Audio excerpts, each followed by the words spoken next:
Ready first నుంచి. అందరికీ నమస్కారం. మాది దామవరం గ్రామం అండి. నా పేరు చంద్రశేఖర్ నాయుడు. ఏదైతే ప్రభుత్వం వారు విమానాశ్రయం కోసం భూమి సేకరిస్తుందో దానికి సంబంధించిన విషయాలు మాట్లాడడానికి ఇక్కడ ప్రెస్ మీట్ అరేంజ్ చేయడం జరిగింది. ఈరోజు కూడా గ్రీవెన్స్లో మా సమస్యలన్నీ కూడా గౌరవ కలెక్టర్ గారికి రిప్రజెంటేషన్ ఇచ్చాము. ఈరోజు మీతో కూడా ఈరోజు మా విషయాలు మా బాధల్ని చెప్పుకునేదానికి ఇక్కడికి రావడం జరిగింది. ముఖ్యంగా ఈ ఎయిర్పోర్ట్కి సంబంధించి ఏదైతే నేషనల్ హైవే రోడ్డు ఇది ఏదైతే ఎయిర్పోర్ట్ ల్యాండ్ వాళ్ళు ఏదైతే సేకరిస్తున్నారో ఆ ల్యాండ్ ఇదండి. ఫస్ట్ 700 ఎకరాలు ఆల్రెడీ సేకరించున్నారు నేషనల్ హైవే నుంచి. పొరవ ల్యాండ్ ఇది. ఇక్కడ మధ్యలో కొంత అదర్ ల్యాండ్ ఉన్నా ఇప్పుడు మా సమస్య వచ్చి ఈ 1/1 ఏదైతే ఉందో ల్యాండు దానికి సంబంధించి మాట్లాడేదానికి ఇక్కడ ప్రెస్ మీట్లో కూర్చున్నామండి. ఈ 1/1లో 1/1కి సంబంధించి మొత్తం 700 ఎకరాలు ల్యాండ్ అండి. అది ఈ 700 ఎకరాలు ల్యాండ్లో ఎయిర్పోర్ట్ కోసం 418 ఎకరాలు తీసుకుంటున్నట్టుగా గవర్నమెంట్ వారు మాకు జియో ఇష్యూ చేశారు. జియో నెంబర్ 1 ఇష్యూ చేశారు. దాని ప్రకారం 418 ఎకరాలు దాంట్లో 1/1లో సేకరిస్తున్నామని చెప్పారు. ఇది జియో కాపీ అండి. ఇది పోతే ఇప్పుడు మా సమస్య ఏంటంటే ఏదైతే ఈ ల్యాండ్ ఉందో ఎయిర్పోర్ట్ వాళ్ళు తీసుకునే ల్యాండు ఈ పక్కన కొంత అడిషనల్గా ఒక 28 ఎకరాలు ఏదైతే ల్యాండ్ తీసుకుంటున్నారో ఆ పక్కన అడిషనల్గా ఒక 28 ఎకరాలు ఈ రెవెన్యూ వాళ్ళు దీన్ని యాడ్ చేశారు. దీంట్లోకి ఈ ల్యాండ్లోకి యాడ్ చేశారు. ఈ ల్యాండ్లోకి యాడ్ చేసినందువల్ల ఇక్కడ ఏం చేశారంటే ఉన్న ల్యాండ్లో నుంచి ఈ 418 ఎకరాలు 1/1 సర్వే నెంబర్లు ఏదైతే తీసుకుంటామన్నారో దాంట్లో 20 ఎకరాలు వదిలేశారు. 20 ఎకరాలు వదిలేశారు. మొత్తం కొరవ ల్యాండ్ అవతల ఉంది. ఇంకా 300 చిల్లర ఎకరాలు ఉండాలా. ఇదైతే 20 ఎకరాలు వదిలేశారు. ఇప్పుడు మేమనేది ఏంటంటే ఈ 1/1 సర్వే నెంబర్ ఏదైతే మీరు సేకరిస్తున్నారో ల్యాండు మాకు ఏదైతే జియో ఇచ్చారో ఆ 1/1 సర్వే నెంబర్లోనే మీరు 418 ఎకరాలు సేకరించాలా అనేది first point. As per Jio మీరు ఏదైతే జియో ఇచ్చినారో దాని ప్రకారం 418 ఎకరాలు పర్ఫెక్చువల్ లీజు శాశ్వత లీజు కింద మాకు ఇచ్చినటువంటి భూమిని సేకరించమని చెప్పి మేము కోరుతున్నాం. కాకపోతే ఈ రెవెన్యూ వాళ్ళు ఏంటంటే మొన్న మీకు కూడా తెలుసు తహసీల్దారు కృష్ణ గారు ఏసీబీ ట్రాప్లో ఏ విధంగా జరిగిందో ఆ విధంగా జరగబట్టి ఈ 28 ఎకరాలు దాంట్లో యాడ్ చేయబట్టే ముఖ్యంగా ఆయన ఏసీబీ ట్రాప్లో ఇరుక్కున్నాడు. కానీ ఇప్పుడు వచ్చిన ఎంఆర్ఓ కానీ అధికారులైనా దాన్ని గుర్తించి దాన్ని డివైడ్ చేసి మాకు ఏదైతే 418 ఎకరాలు తీసుకోవాలనో దానికి మాకు న్యాయం చేస్తే కరెక్ట్గా ఉంటుంది. అదే విషయం మీద ఈరోజు కలెక్టర్ గారికి కూడా అర్జీ ఇచ్చాము. ఇప్పుడు మేమనేది ఏంటంటే ఈ 28 ఎకరాలకి సపరేట్ 1/1 పి అనో 1/1 ఎన్ అనో మీరు సపరేట్ జియో ఇచ్చుకొని వాళ్ళకి అమౌంట్ ఇచ్చుకోండి. మాకైతే ఇబ్బంది లేదు. మాకు ఏదైతే 1/1లో 418 ఎకరాల చిల్లర మాకు ఏదైతే తీసుకుంటామన్నారో దానికి సంబంధించి పర్ఫెక్చువల్ లీజుకి సంబంధించి దానికి కాంపన్సేషన్ ఇవ్వమని మేము మాట్లాడేది. ఈ 28 ఎకరాలు యాడ్ చేసి మాకేం చేశారంటే బ్యాలెన్స్ 390 ఎకరాలు మీ దాంట్లో తీసుకుంటున్నామని చెప్పి లెటర్స్ ఇచ్చారు మాకు. కానీ ఈ 390 ఎకరాలు మాకు చూపిస్తూ ఈ 418 ఎకరాలు యాక్చువల్గా పోతే 310 ఎకరాలు మాకు ఉండాలి ల్యాండ్, బ్యాలెన్స్ ల్యాండ్ 700 ఎకరాలలో.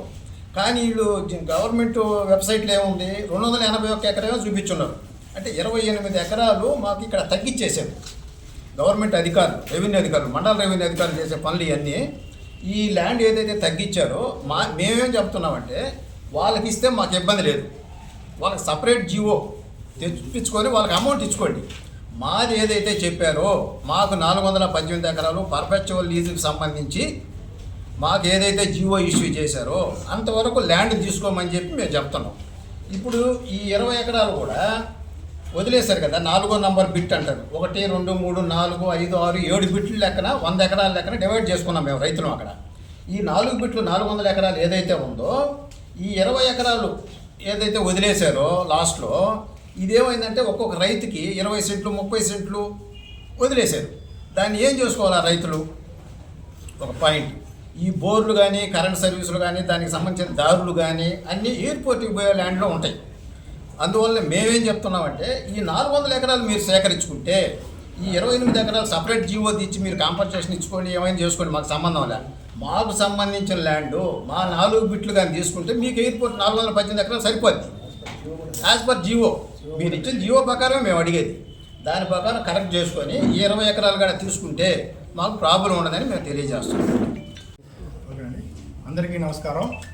ఫస్ట్ ఆఫ్ ఆల్ జై జవాన్ జై కిసాన్. అంటే జై జవాన్ జై కిసాన్ అంటే ఎక్కడన్నా కానీ ప్రపంచంలో వీళ్ళ ఇద్దరు జవాన్ కానీ కిసాన్ కానీ వీళ్ళిద్దరు ఎక్కడైతే పర్ఫెక్ట్గా ఉంటారో మిగతా దేశం కానీ ప్రాంతాలు కానీ పర్ఫెక్ట్గా ఉంటాయి. ఈరోజు మేము ఇక్కడ సమావేశం, ఈరోజు మీడియా సమావేశం మెయిన్గా మేము కూర్చోడానికి కారణం ఏంటంటే దామవరం దగదర్తి మండలం దామవరం గ్రామంలో ఏమైతే విమానాశ్రయానికి ప్రభుత్వం వారు ఆంధ్రప్రదేశ్ గౌరవ ప్రభుత్వం వారు చేపట్టిన భూసేకరణ 418 ఎకరముల 23 సెంట్లు వాళ్ళు భూసేకరణ చేస్తున్నామని గవర్నమెంట్ వారు జీవో ఇచ్చారు. 2/1/2026 జీవో ఇచ్చారు. జీవో ప్రకారం ఏముందంటే మేము శాశ్వత లీజుదారుల నుంచి 418 ఎకరాల 23 సెంట్లు మాత్రమే విమానాశ్రయ భూములకి మేము తీసుకుంటున్నాము. కానీ ఇక్కడ జరిగింది ఏంటంటే ఇక్కడ దగదర్తి రెవెన్యూ డిపార్ట్మెంట్ వారు వారి యొక్క చాతుర్యాన్ని, వారి యొక్క తెలివితేటల్ని, వారి మాయాజాలాన్ని దామవరం రైతుల మీద మొత్తం చూపించారండి. ఇక్కడ ఆన్ రికార్డు పేపర్ మీద ఒకటి, గవర్నమెంట్ వెబ్సైటు ఏమైతే మనం ఏ పొలం ఉన్నా గౌరవ ఆంధ్రప్రదేశ్ ప్రభుత్వం గారు మీ భూమి వెబ్సైట్లో నుంచి చూపిస్తున్నారు. దాంట్లో ఒక విధంగా అంటే వాళ్ళు ఎక్కడా ఇరుక్కోకుండా గవర్నమెంట్ వెబ్సైట్లో ఒకటి, ఆన్ పేపర్ మీద అంటే మాకు చూపించేది ఒకటి. ఈ విధంగా అది కూడా మేము 2 రోజుల క్రితం మీ భూమి వెబ్సైట్ నుంచి మేము పేపర్లు డౌన్లోడ్ జరిగింది. ఇవన్నీ ప్రూఫ్స్ మా దగ్గర ఉన్నాయి. గౌరవ ఈరోజు వచ్చేసి గ్రీవెన్స్ డే ఏమైతే గౌరవ డిస్ట్రిక్ట్ కలెక్టర్ గారి ఆధ్వర్యంలో జరిగిందో దామవరం రైతుల తరఫున మేము వారికి విత్ ప్రూఫ్తో సహా ఏమైతే గవర్నమెంట్ వారు జీవో ఇచ్చారో దాని నుంచి మాత్రమే, లీజుదారుల నుంచి మాత్రమే మీరు భూమి సేకరించండి. కానీ ఇక్కడ జరిగింది ఏంటంటే 28 ఎకరములు వాళ్ళు లీజుదారులు కాదండి, 1/1లో వాళ్ళు వేరే భూమి ఉంటే అది ప్రభుత్వ భూమి క్లియర్ కట్గా. దాన్ని మీరు గవర్నమెంట్ వెబ్సైట్లో కూడా చూసుకోవచ్చు. 28 ఎకరాలు ప్రభుత్వ భూమిని ఒక 15 మంది రైతులకి వాళ్ళకి లబ్ధి చేకూర్చే విధంగా వాళ్ళతో కుమ్ముక్కయ్యి దానిని మా లీజుదారుల్లో వాళ్ళని యాడ్ చేయడం జరిగింది. కానీ మాకు ఎప్పుడైతే గ్రామ సభ జరిగిందో అది కూడా ఏంటంటే గవర్నమెంట్ జీవో ఇచ్చేసి 13 ఎకరములు మేము ప్రతి రైతుకి ఇస్తున్నాము అని ప్రకటించిన తర్వాత మేము గట్టిగా గ్రామసభ పట్టుబడితే గౌరవ కలెక్టర్ గారు గ్రామసభ ఏర్పాటు చేశారు. అంతకు ముందు రోజు వరకు మాకు దగదర్తి మండలం రెవెన్యూ నుంచి ఏమైతే డాక్యుమెంట్స్ వచ్చాయో అంటే గ్రామసభ జరగకముందు ఇప్పుడు నేను ఎవరినైతే 28 ఎకరాలు గవర్నమెంట్ పొలము ఆక్రమణలు అంటున్నానో వాటిని లీజుదారులుగా వాళ్ళు చూపించారు. ఇదిగోండి ఫార్మర్స్ నాట్ సోల్డ్ అంటే గ్రామసభ జరగకముందు మాకు వచ్చిన రిపోర్ట్ ప్రకారం వాళ్ళని లీజుదారులుగానే చూపించారు. దీంట్లో 1 నుంచి నేను ఏమైతే 28 ఎకరాలు చెప్తున్నానో 1 నుంచి 1వ నెంబర్ నుంచి 15వ నెంబర్ వరకు వాళ్ళని లీజుదారులుగానే చూపించారు. ఎప్పుడైతే గ్రామసభ జరిగిందో మేము అబ్జెక్షన్ పెట్టామో గ్రామసభ వచ్చేతలకి వాళ్ళని లీజుదారుల నుంచి తీసేశారు. ఫస్ట్ ఏమంటే 1 నుంచి నెంబర్ ఇక్కడ 1 నుంచి మామూలు నెంబర్ చూపించారు. గ్రామసభ వచ్చేసేతలకి సీరియల్ నెంబర్ తీసేసి 16వ నెంబర్ నుంచి సీరియల్ చూపించి దామవరం పంచాయతీ ఆఫీసులో ఆ రోజు రాత్రి డిస్ప్లే మాకు ఇవ్వడం జరిగింది. దీని మీద మేము 2025 ఆగస్టు ఆర్డీఓ ఆఫీస్లో అంతకుముందు ఎవరైతే ఎంఆర్ఓ గారు ఉన్నారో కృష్ణ ఎవరైతే సస్పెండ్ అయ్యారో ఆయన ఆ రోజు సార్ మాకు పేపర్లు ఇవ్వండి అని మేము సార్ని అడగగా పేపర్లు ఇవ్వము, అదేం సార్ మా పొలాలు మీరు తీసుకుంటున్నారు మాకు తెలుసుకునే హక్కు ఉంది అని అడగగా ఈ పేర్లు మాకు చేతికి పేపర్లు ఇవ్వలేదు. కానీ ఎవరైతే మేము 28 ఆక్రమణ అంటున్నామో వాళ్ళ పేర్లు చదివారు. ఆ రోజు మేము అబ్జెక్షన్ చెప్పాము, సార్ ఇది ఈ విధంగా అప్పుడు జీవో రాలేదండి, జీవో సార్ ఇది తప్పిది మీరు లీజుదారులు వాళ్ళని యాడ్ చేస్తాను అబ్జెక్షన్ చెప్పగా అతను హామీ ఇచ్చాడు, మేము తీసేస్తామండి వీళ్ళని యాడ్ చెయ్యము, మేము నష్టపోతాము అని చెప్పి మాకు హామీ ఇచ్చారు. అందుకని ఇది మేము గౌరవ కలెక్టర్ గారి దృష్టికి ఆర్డీఓ గారి దృష్టికి తీసుకురాలేదు. మాకు హామీ ఇచ్చినందువల్ల మేము అన్ని అగ్రిమెంట్లు అయ్యి మేము భూమి ఇవ్వడానికి రైతులందరూ ముందుకు రాగా జీవోలో క్లియర్ కట్గా ఉందండి.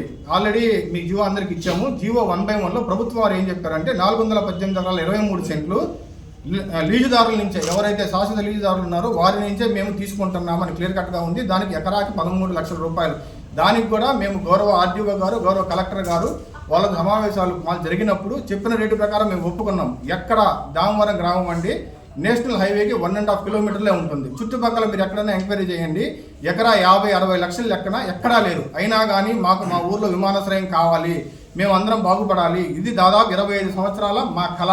చుట్టుపక్కల మా పట్టా పొలాలు ఉన్నాయి, వాటికి రేట్లు వస్తాయి, జిల్లా వాసుల కళ నెరవేరుతుందని సర్వేకి సహకరించి ఇది ఇంచుమించు 1/1 దామర ఏదైతే చెప్తున్నామో 100 సంవత్సరాల చరిత్ర కలిగింది. ఇది మాకు 4వ తరము. ఇది ఇంచుమించు ఇది ఏ గవర్నమెంట్ ఇవ్వలేదండి. అప్పటికి మన ఆంధ్రప్రదేశ్ కూడా ఏర్పడలేదన్నమాట. అప్పుడు నుంచి సర్వే జరగంది. ఎప్పుడైతే గౌరవ ప్రభుత్వం వారు ఎయిర్పోర్ట్ ఇస్తుందన్నారో మొదట సర్వే జరిగింది, దానికి మేము సహకరించాము. రెవెన్యూ డిపార్ట్మెంట్ వారికి రైతుల తరఫున సంపూర్ణ కానీ ప్రతి ఒక్కరి దగ్గర మమ్మల్ని హైడ్ చేశారు, మమ్మల్ని మోసం చేశారు. మాకు చెప్పింది ఒకటి జీవో ఇచ్చేసి డబ్బులు ఇంకా రేపు వస్తాయనగా అప్పుడు వీళ్ళందరూ గోల చేస్తే గౌరవ కలెక్టర్ గారి దృష్టికి ఆమెను తీసుకెళ్తే దానికి గ్రామసభ పెట్టారు. ఆర్డీఓ గారు వచ్చిన తర్వాత మొదటి గ్రామసభ జరిగిన రోజు మేము ఆర్డీఓ గారికి వెర్బలి చెప్పాము, సార్ ఈ విధంగా మా దృష్టికి వచ్చింది అంటే ఆర్డీఓ గారు న్యాయం చేస్తామన్నారు. రెండో గ్రామసభ జరిగింది. అప్పుడు రెండో గ్రామసభలో సార్ సమాధానం చెప్పలేదు. మేము అఫీషియల్లీ అర్జీ ఇచ్చాము. ఆ రోజు కూడా మాకు సార్ ఈ విధంగా మాకు అన్యాయం జరుగుతుంది, దాన్ని క్లియర్ కట్గా మా జీవో నుంచి తీసేసి మీరు కావాలంటే వాళ్ళని సపరేట్గా జీవో ప్రకారం అయితే మేము నష్టపోతాము. ఇక్కడ రెవెన్యూ డిపార్ట్మెంట్ వారు 2 విధాలు చేశారండి. ప్రభుత్వం వచ్చేసి ఒక ఎల్పీ నెంబర్ ఇచ్చారు, విమానాశ్రయం పాని భూములకి ఒక ఎల్పీ నెంబర్ ఇచ్చారు. విమానాశ్రయం పోయే భూములకి 1992 ఎల్పీ నెంబర్ గవర్నమెంట్ వెబ్సైట్లో కొడితే ఇప్పుడు కూడా మా లీజు పొలాలు అయితే గవర్నమెంట్ వెబ్సైట్లో 22A కిందే ఉంది, నిషేధిత భూముల కింద ఉంది. పొలాలు మావి, మీరు ఎలా రాస్తారండి 22A కింద నిషేధిత భూముల కింద పెట్టారు, ఒకసారి ఏమంటే మళ్ళీ మాకు పేమెంట్ ఇస్తామంటారు, అదొకటి. ఇంకోటి 418 ఎకరాలు జీవో ప్రకారం పోగా మిగతా భూములకి ఒక ఎల్పీ నెంబర్ ఇచ్చారు, అది వచ్చేసి 1692. ఆ ఎల్పీ నెంబర్ కనుక గవర్నమెంట్ వెబ్సైట్లో మనం చూస్తే 281 ఎకరా 73 మాత్రమే ఉంది. ఇంకా మాకు మిగతాది 28 ఎకరముల దాకా మాకు లెక్క తేలాలి. అంటే మాకు పేపర్ మీద మటుకు మీకు ఉందని చూపిస్తున్నారు, కానీ అఫీషియల్ వెబ్సైట్లో మటుకు వాళ్ళ పని వాళ్ళు కానిచ్చేశారు. మేము తీవ్రంగా నష్టపోతామని గౌరవ కలెక్టర్ గారి దగ్గర చెప్పాము, ఆర్డీఓ గారి దగ్గర చెప్పాము. ఈ విషయంలో మటుకండి గత 20 సంవత్సరాల నుంచి ఈ దామర విమానాశ్రయం ఈ అవకతవకలు ఇవన్నీ రాకపోవడము గౌరవ కావలి నియోజకవర్గ గౌరవ ఎమ్మెల్యే కృష్ణారెడ్డి గారు దీన్ని ఒక ఛాలెంజ్గా తీసుకొని పలు దఫాలుగా రైతులతో చర్చించి దీన్ని ఒక ముందుకి తీసుకెళ్ళి మన జిల్లాలో వస్తే ఈ విధంగా వస్తుందని మేము ముందుకొచ్చి పొలాలు ఇవ్వడానికి మేమందరం ముందుకు వచ్చాం. ఈ విధంగా వస్తుందంటే మాకు ఆనందం ఇస్తారు, మా సంపూర్ణ సహాయకాలు అందిస్తాము అని. కానీ వీళ్ళందరినీ అధికారులు ఎవరైతే కృష్ణ గారు సస్పెండ్ అయ్యారో అతను కానీ ఆ తర్వాత సీనియర్ అసిస్టెంట్ శివ కానీ వారి తెలివితేటలన్నీ ఉపయోగించి ఏ రోజు మేము ఏ కాగితం అడిగినా కానీ మాకు రెవెన్యూ డిపార్ట్మెంట్ ఎటువంటి సహకరించలేదండి. క్లియర్ కట్గా మేము ఒకటే చెప్తున్నామండి, మేము మా సొంతంగా